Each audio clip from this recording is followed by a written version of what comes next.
네, 오늘은 어린이 주일입니다. 그리고 어린이날입니다.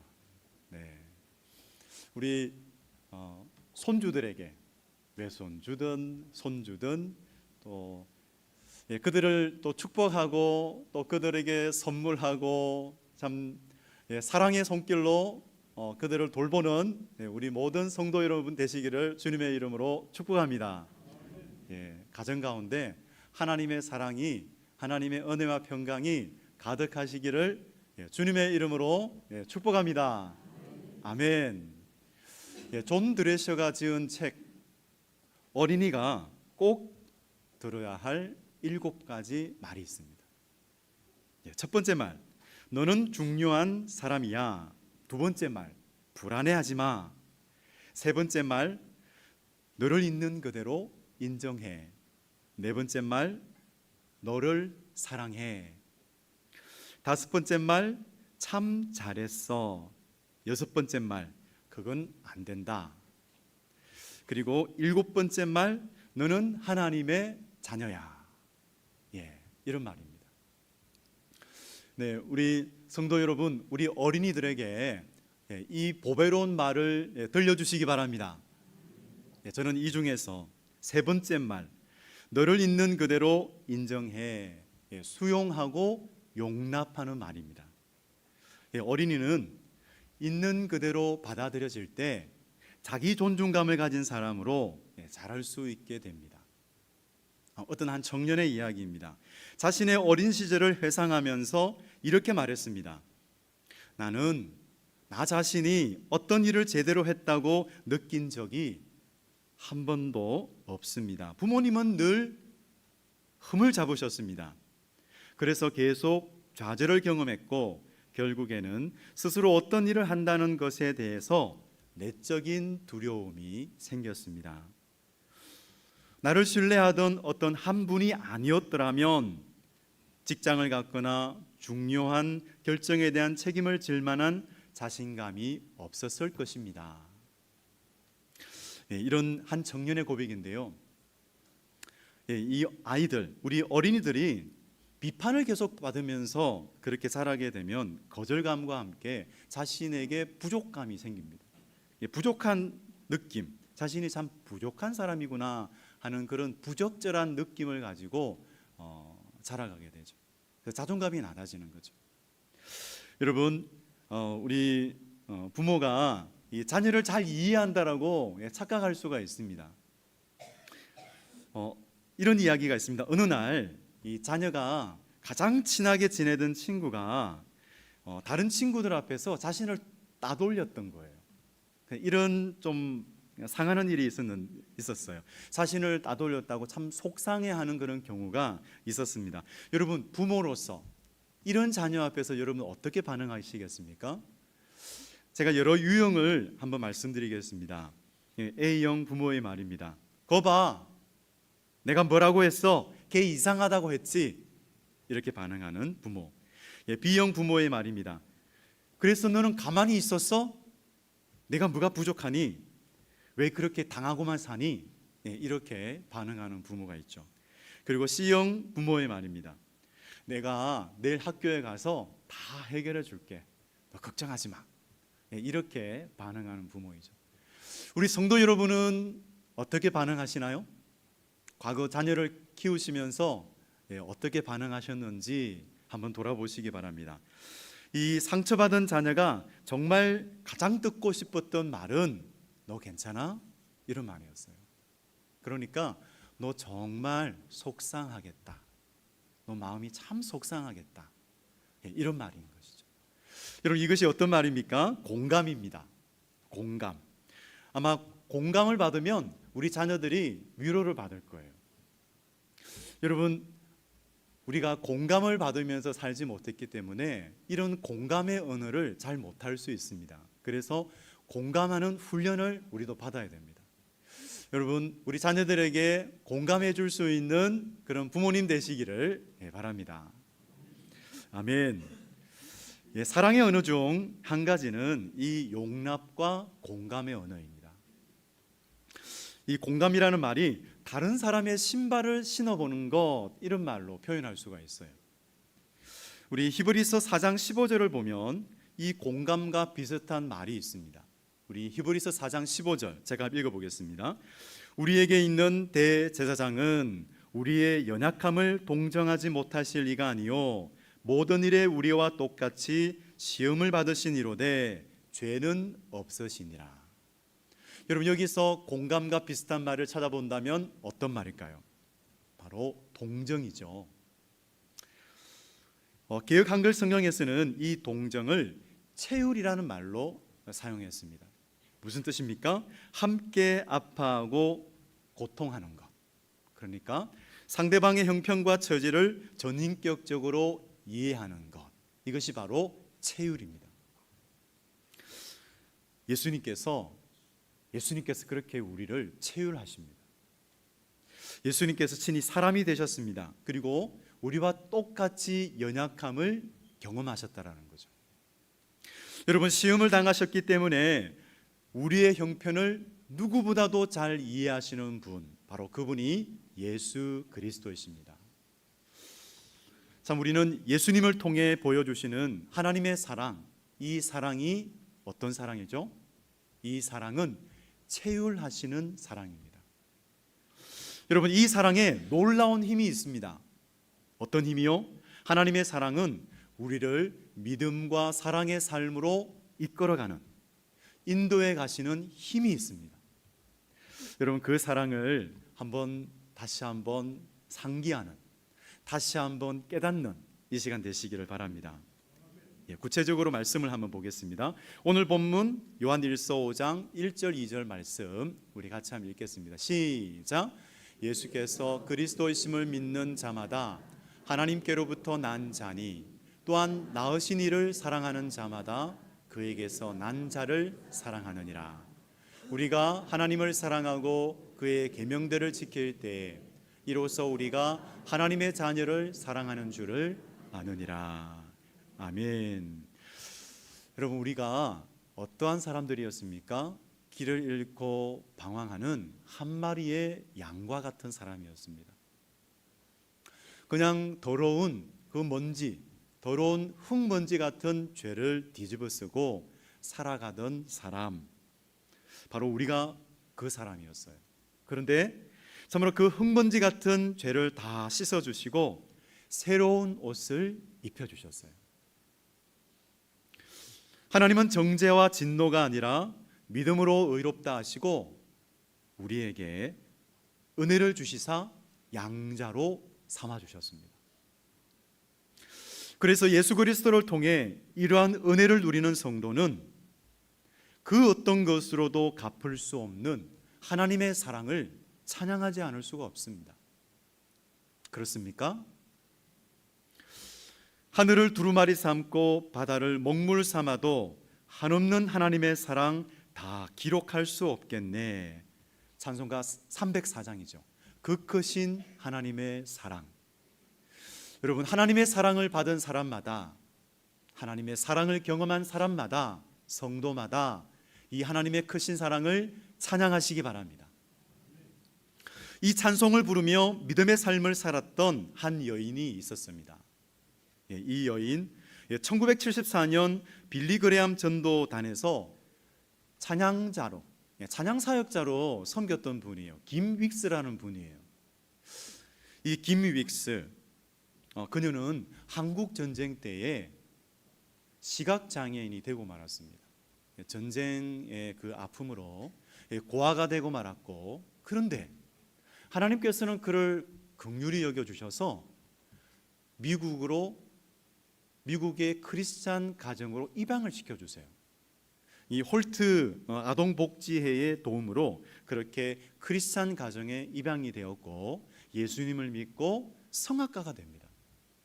그리고 또 하나님께서는 그를 인도해 주셔서 빌리 그레암 목사의 집회에서 찬양도 하고 믿음의 간증을 할 수 있는 그 자리로 인도해 주셨던 것이죠. 그분이 했던 간증이 있습니다. 한번 들어보십시오. 사람들이 시각장애인인 저를 인도할 때 100m 전방에 뭐가 있다 이렇게 인도하지 않았습니다. 단지 앞에 물이 있으니까 건너뛰어라, 계단이 있으니까 발을 올려놓아라, 이렇게 말했다라는 거예요. 나를 인도하시는 분은 내가 믿고 한 걸음씩 한 걸음씩 발을 옮겨놓기만 하면 나는 내가 가고자 하는 목적지에 꼭 도착을 합니다.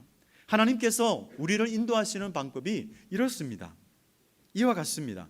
우리는 10년 후를 알지 못합니다. 그리고 20년 후도 알지 못합니다. 하지만 우리가 무엇을 해야 될지, 오늘 무엇을 해야 될지 보여주시는 그 하나님께 믿고, 그 하나님을 믿고 순종하면 됩니다. 그렇게 되면, 만일 그렇게 순종하면 내일을 인도하셔서 마침내 하나님이 약속하시고 계획하신 그곳에 도착하게 될 것입니다 라고 그렇게 간증합니다. 매일매일 보여주시는 한 걸음 한 걸음 순종했더니 하나님께서 계획하시고 인도하시는 곳에 마침내 도착하게 되었습니다 하는 고백이 바로 그녀의 고백이었습니다. 네, 그렇습니다. 우리 하나님의 사랑, 우리 이렇게 인도해 가세요. 하나님의 사랑은 우리를 한 걸음 한 걸음 인도해 가시는 사랑입니다. 그래서 우리가 믿음으로 하나님을 바라보며 걸으면 하나님께서는 마침내 우리를 목적지로 인도해 가실 것입니다. 여러분 믿으시기 바랍니다. 또한 나를 향한 하나님의 이 고귀한 희생, 예수님의 이 고귀한 희생을 생각하면 우리는 예수님께 감사하게 되고요, 이 예수님을 사랑하는 마음이 샘솟게 돼요. 그렇지 않습니까? 여러분 예수님을 더욱 사랑하시기 바랍니다. 우리 지금 고백합시다. 우리 주 예수님께 고백합시다. 주 예수님 사랑합니다. 주 예수님 사랑합니다. 예, 우리가 기쁨으로, 감사함으로 우리가 사랑하기를 원합니다. 주님을 사랑하는 사람은요, 주님께서 무엇을 기뻐하실까, 무엇이 주님을 기쁘시게 할까를 생각하게 되어 있어요. 여러분 사랑하는 남녀 사이에 그런 일이 있었잖아요. 내가 사랑하니까 이 사람 위해서 무엇을 할까, 어떤 것을 줄까, 여러분 늘 생각하게 되잖아요. 마치 아닌 것처럼 여러분 그냥 있는 것 같은데 여러분 그러셨잖아요. 그죠? 그래서 사랑하는 주님을 사랑한다면 내가 주님을 어떻게 사랑할까, 어떻게 주님을 기쁘게 할까 우리는 생각하게 됩니다. 그렇지 않습니까? 그렇다면 주님이 무엇을 원하시는지를 오늘 성경에서 한번 보시기 바랍니다. 하나님을 사랑하는 자마다 그에게서 난 자를 사랑하느니라. 다시 한번요. 하나님을 사랑하는 자마다 그에게서 난 자를 사랑하느니라. 우리 하나님은 삼위일체 하나님이세요. 성부 하나님, 성령 하나님은 영이시기 때문에 눈에 보이지 않습니다.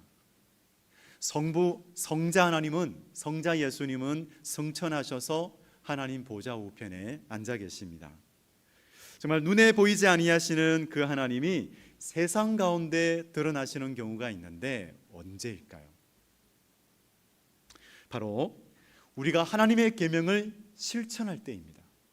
하나님의 계명은 사랑의 계명이에요. 그 하나님의 계명, 사랑의 계명을 실천할 때 하나님은 우리를 통해서 나타나세요. 자신을 드러내십니다. 여러분 이 사랑의 실천, 용서할 수 없는 사람을 용서하는 것이죠. 그렇습니다. 자존심과 체면을 내려놓고 먼저 손을 내미는 것입니다. 여러분 그 환대와 수용의 삶을 통해서 보이지 않는 하나님이 우리를 통해서 나타나게 되십니다. 여러분 우리 가운데 우리 성도님들 한 사람 한 사람이 이 환대를 경험하고 수용을 경험하시기를 주님의 이름으로 축복합니다.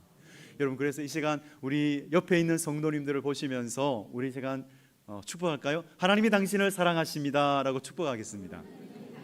하나님이 당신을 사랑하십니다. 네, 그렇습니다. 그래서 성도는 은혜의 순환주기가 있어요. 이 은혜의 순환주기를 따라 살아가는 사람이에요. 그래서 믿음은 사랑으로, 사랑은 하나님의 말씀을 지키는 삶으로, 하나님의 말씀을 순종하는 삶으로 이렇게 주기가 있게 되는 거죠. 여러분, 그래서 사랑은 믿음의 열매입니다. 우리 같이 한번 따라해 보실까요? 사랑은 믿음의 열매입니다. 그렇습니다. 사랑하는 성도 여러분, 이 은혜의 순환 주기를 따라 살아가시기 바랍니다. 정말 복된 삶의 주기죠. 그렇습니다. 믿음은 삶으로, 믿음은 사랑으로, 그리고 다시 사랑은 말씀을 순종하는 삶으로. 성도 여러분, 그런데 우리 중에 말씀을 순종하는 것이 무거운 짐을 진 것 같이 느껴지는 분이 계십니까? 너무 무거운 짐처럼 느껴지는 분이 계시다면 우리 시간 오늘 본문 3절을 다 같이 보시기 바랍니다. 우리 같이 읽겠습니다. 시작. 하나님을 사랑하는 것은 이것이니 우리가 그의 계명들을 지키는 것이라. 그의 계명들은 무거운 것이 아니로다. 아멘. 사도 요한은 하나님을 사랑하는 자는 하나님의 계명을 지키는 것이 무거운 짐이 아니다라고 그렇게 전해주고 있습니다. 그런데 이것이 아무런 노력이나 아무런 대가 지불이 필요 없다라는 것을 말씀하고 있지 않아요. 그런데 이것이 무슨 말씀일까요? 어떠한 사랑의 수고도 기쁨으로 넉넉하게 감당할 수 있다라는 거예요. 그 사랑의 수고가 기쁘다는 거예요. 신비죠. 사랑의 신비입니다. 여러분, 사랑의 수고가 그 어떤 기쁨으로, 사랑의 수고가 기쁨으로 감당할 수 있다라는 거예요. 이 사랑의 신비를 증거하고 있습니다. 성도 여러분, 예수님을 인격적으로 만났던 그 시간들을 다시 한번 떠올려 보시기 바랍니다. 그 시간들, 구원의 감격 속에서 눈물 콧물 쏟으면서 나의 죄악됨을 토로하고 폭풍처럼 밀려오는 이 십자가의 용서와 사랑 앞에서 내 남은 인생을 오직 주님만을 위하여 살겠다라고 다짐했던 그 순간을 다시 한번 떠올려 보시기 바랍니다. 세상 사람들 그 모습 보면 정신 이상자 아냐? 그렇게 생각할 수 있는 그 시간들, 여러분 어떻게 이것이 가능하게 되었을까요? 그것은 예수 그리스도의 보혈로 죄사함 받고 성령 안에서 임한 하나님의 사랑을 저와 여러분이 받았기 때문에 가능한 일이 아니었겠습니까? 여러분 그 시간들을 다시 한번 떠올려 보시기 바랍니다. 누구는 이렇습니다. 내 꿈과 내 진로를 포기하고 남은 내 인생을 선교사로 서약하는, 그렇게 헌신하는 사람도 있었습니다. 무슨 일이 있었을까요? 그것은 성령 안에서 부어주신 하나님의 사랑 때문이었죠. 하나님의 사랑이 참으로 나의 모든 것을 다 합친 것보다 비교할 수 없을 만큼 크심을 경험했기 때문에 그 하나님의 사랑 앞에서, 하나님의 그 사랑의 부르심 앞에서 순종했던 것입니다. 여러분 저도 이 목회의 길을 어떻게 걸어갈 수가 있습니까? 감히 무엇이간데 제가 이 목회의 길을 걸어가고 있습니까? 하나님의 사랑으로 인해서, 그 하나님의 사랑의 부르심 때문에 순종하고 이 길을 걸어가고 있습니다. 그렇습니다. 사랑은요 힘든 것을 힘들지 않게 여기게 만듭니다. 여러분 사랑은 아무리 귀한 것도 아깝지 않게 여기게 만들어줍니다. 이것이 사랑의 신비죠. 정말 놀라운 사랑의 신비입니다. 어느 젊은 부부의 초보 육아 이야기입니다. 아빠가 꼬맹이로부터 이 자녀를 키우는데, 꼬맹이를 키우면서 귀저귀를 가는데 갑자기 오줌 세례를 받아요. 막 오줌이 올라와요. 그리고 또 한밤중에 우는 아기를 달래기 위해서 꿀잠을 깨기도 합니다. 엄마는 어떻습니까? 머리를 감다 말고 우는 아이를 달래려고 욕실에서 뛰쳐나오기도 합니다. 아이를 재우고 맛있는 야식을 먹으려던 계획이 숲으로 돌아가기가 일쑤입니다. 여러분 다른 사람이라면 절대로 대신할 수 없는 이 헌신, 부모님에게 가능한 이유는 무엇 때문일까요? 사랑 때문이죠. 그 자녀를 사랑하기 때문이죠. 사랑하는 사람에게 지어진 의무는 다른 사람이 볼 때는 무거운 짐이 아니라 가벼운 짐입니다. 우리 자녀를 키우신 모든 성도 여러분들이 그것을 다 경험하셨고 또 경험하시면서 살고 있잖아요. 그런데 우리가 경계해야 할 것이 있습니다. 그 사랑의 불을 꺼트리는 것이 있어요. 그것이 죄예요. 그래서 이 죄를 이기는 비결을 오늘 본문 4절 5절에서 말씀해 주고 있어요. 우리 같이 한번 읽겠습니다. 시작. 무릇 하나님께로부터 난 자마다 세상을 이기느니라. 세상을 이기는 승리는 이것이니 우리의 믿음이니라. 예수께서 하나님의 아들이심을 믿는 자가 아니면 세상을 이기는 자가 누구냐. 아멘. 여러분, 이 세상에 있는 것은 육신의 정욕과 안목의 정욕, 이생의 자랑이라고 하셨습니다. 세상이나 세상에 있는 것에는 이것을 사랑하지 말라고 하시죠.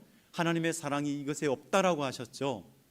세상에 있는 것, 이 모든 요소는 육적 본능에 속한 것이요, 또한 죄의 습관에 속한 것이죠. 하나님을 등 돌리게 하는 것이 바로 이 세상에 속한 모든 요소입니다. 그런데 믿음과 사랑의 삶에는 세상을 이기는 힘이 있습니다. 근원은 믿음입니다. 그리고 무기는 바로 사랑입니다. 여러분, 우리가 이 세상 정욕을 어떻게 이길 수 있을까요?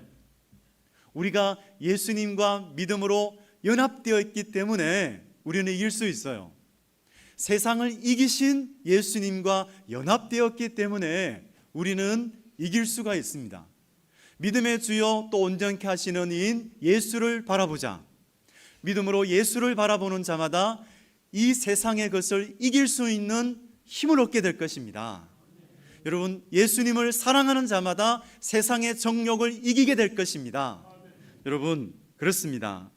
그래서 늘 주님 사랑합니다. 주님 사랑합니다. 여러분, 이 고백을 우리 날마다 주님을 바라볼 때마다 우리 같이 그렇게 고백합시다. 참, 우리 주님을 사랑하는 그 마음으로 우리를 유혹하는 그 모든 죄의 중력을 우리는 넉넉히 이기게 될 것입니다.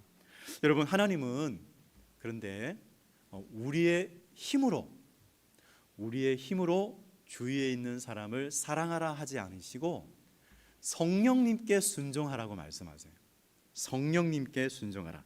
그러면 성령 안에서 하나님의 사랑을 부어주십니다. 인간의 사랑이 참 제한적이고요, 조건적이에요. 하나님의 사랑을 닮은 사랑이 부모님의 사랑이잖아요. 그리고 부모님의 사랑보다 덜 닮은 사람이 우리 조부모님의 사랑인가요?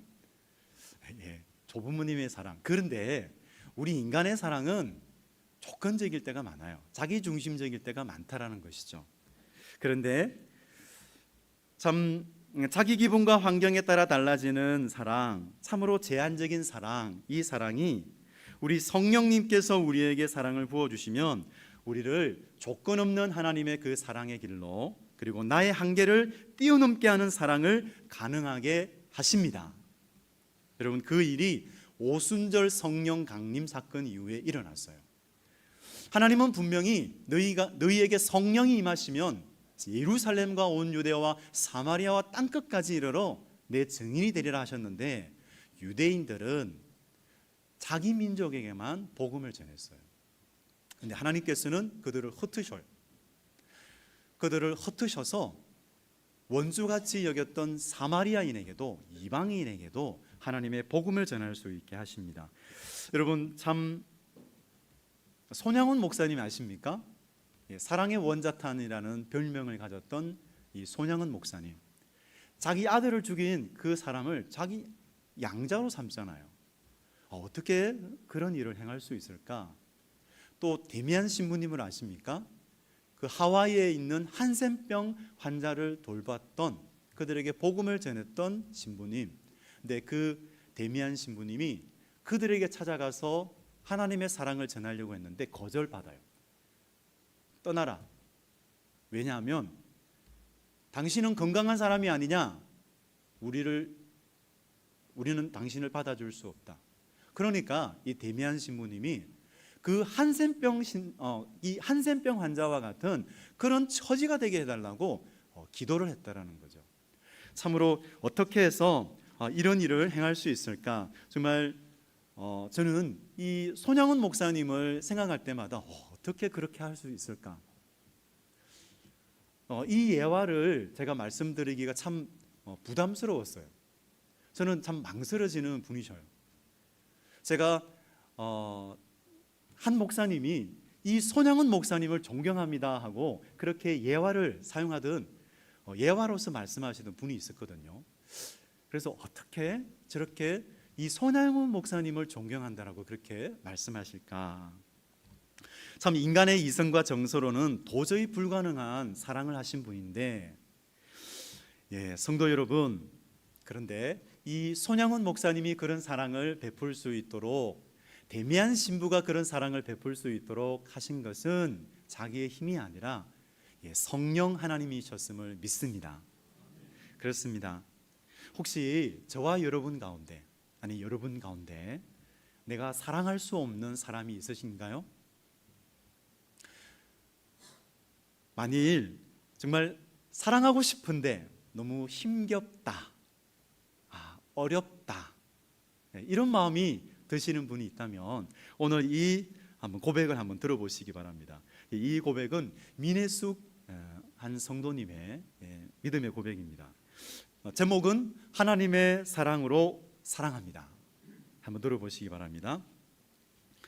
내가 나의 사랑으로 나를 사랑했을 때 참 많이 노력해야 했습니다.